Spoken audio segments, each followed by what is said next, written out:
I'm starting a book called As I Lay Dying.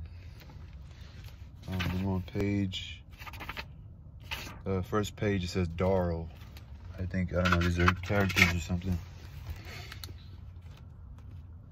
Joel and I come up from the field, following the path in single file.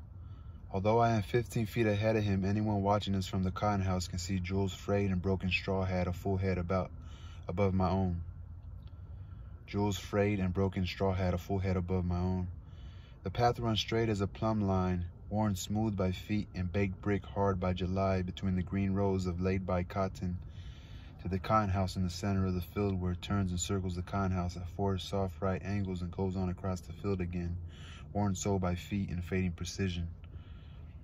The cotton house is of rough logs, from between which the chinking has long fallen, square with a broken roof set at a single pitch, and leans in empty and shimmering dilapidation in the sunlight, a single broad window and 2 opposite walls giving onto the approaches of the path. When we reach it, I turn and follow the path which circles the house. Joel, 15 feet behind me, 15 feet behind him, looking straight ahead, steps in a single stride through the window. Still staring straight ahead, his pale eyes like wood set into his wooden face. He crosses the floor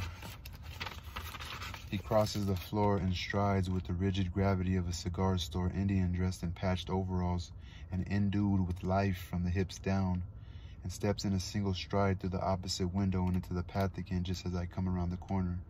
In single file and 5 feet apart, and Joel now in front, we go up on the path toward the foot of the bluff. Toll's wagon stands beside the spring. Toll's, T-U-L-L-S, Toll's wagon stands beside the spring, hitched to the rail, the reins wrapped about the seat stanchion. S-T-A-N-C-H-I-O-N.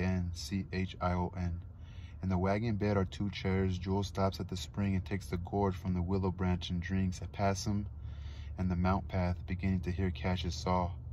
When I reach the top, he has quit sawing. Standing in a litter of chips, he is fitting 2 of the boards together.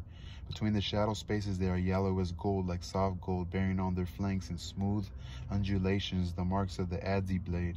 A good carpenter, Cash is. He holds the 2 planks on the trestle, fitted along the edges in a quarter of the finished box. He kneels and squints along the edge of them. Then he lowers them and takes up the adze.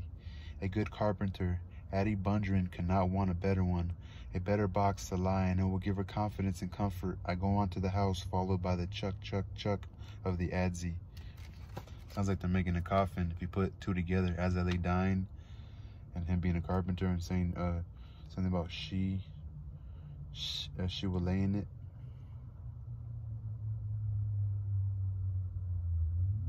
Something like that. Yeah.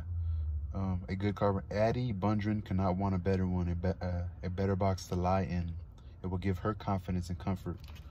All right, that was the end of the first part, which was Darl, D-A-R-L.